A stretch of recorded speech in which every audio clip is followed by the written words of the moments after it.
మీకు తెలుసా, నటరత్న సీనియర్ ఎన్టీఆర్ గారికి 12 మంది సంతానం. ఈ 12 మందిలో 8 మంది అబ్బాయిలు, 4 అమ్మాయిలు. కాగా Tollywood all time legend megastar Chiranjeevi గారికి 1 అబ్బాయి, 2 అమ్మాయిలు. కాగా ఇక్కడ ముఖ్యంగా చెప్పుకోవలసిన విశేషం ఏమిటంటే, ఎన్టీఆర్ గారికి 8 మంది అబ్బాయిలు ఉన్నప్పటికీ వారెవ్వరూ కూడా రామ్ చరణ్ గారి స్థాయికి చేరుకోలేకపోవడం గమనార్హం. అది ఏ విధంగానో విశ్లేషిద్దాం. రామారావు గారి 8 మంది అబ్బాయిల్లో సినీ రంగంలో సెటిల్ అయిన వారు 2 మాత్రమే.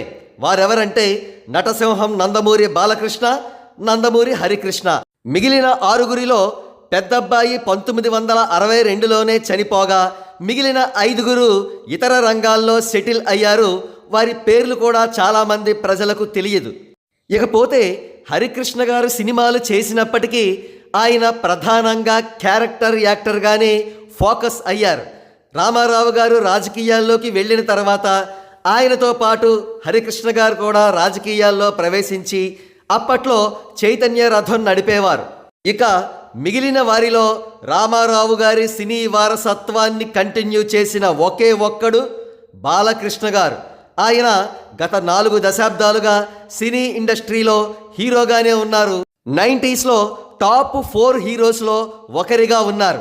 అయితే 2000 దాటిన తర్వాత యంగ్ సూపర్ స్టార్స్ రంగప్రవేశంతో బాలకృష్ణ గారి స్థాయి టైర్ 2కి పడిపోయిందని చెప్పక తప్పదు.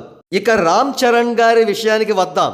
అతి తక్కువ చిత్రాలు అంటే కేవలం 14 చిత్రాలతోటే 3 ఇండస్ట్రీ హిట్లను ఇచ్చి అనేక సూపర్ హిట్లను కూడా ఇచ్చి అద్భుతమైన సక్సెస్ ట్రాక్ మెయింటైన్ చేసిన హీరో రామ్ చరణ్ గారు.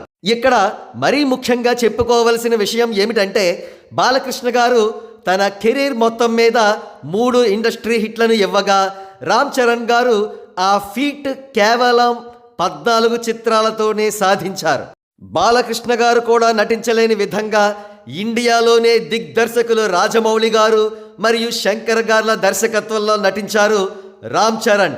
ఇక RRR ద్వారా రామ్ చరణ్ సాధించిన అచీవ్మెంట్స్కి అంతే లేదు.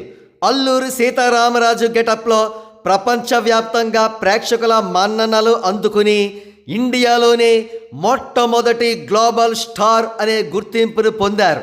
ఆ చిత్రంలోని టెరిఫిక్ పెర్ఫార్మెన్స్కు గాను హాలీవుడ్ క్రిటిక్స్ అసోసియేషన్ వారి అవార్డు అందుకున్నారు రామ్ చరణ్. అంతేకాకుండా ఆ సినిమాకు ఆస్కార్ అవార్డు సాధనలో ప్రధాన భూమిక పోషించారు. G20 గ్లోబల్ సమిట్కు ఇండియన్ ఫిల్మ్ ఇండస్ట్రీ తరఫున ఏకైక రిప్రజెంటేటివ్గా పాల్గొన్నారు రామ్ చరణ్. అంతేకాకుండా హాలీవుడ్ టాప్ డైరెక్టర్ అయినటువంటి జేమ్స్ కెమెరూన్ ప్రశంసలు పొందారు. ఇక ఆన్ గోయింగ్ రూమర్స్ విషయానికి వస్తే బాలీవుడ్ డైరెక్టర్ సంజయ్ లీలా భన్సాలీ వంటి వారితో కూడా రామ్ చరణ్ గారు భవిష్యత్తులో వర్క్ చేయబోతున్నట్లుగా తెలుస్తోంది. ఈ విధంగా రామారావు గారి అబ్బాయిల్లో ఎవ్వరూ కూడా చిరంజీవి గారి అబ్బాయి రామ్ చరణ్ గారి స్థాయికి చేరుకోలేకపోయారనే విషయం అర్థమవుతోంది.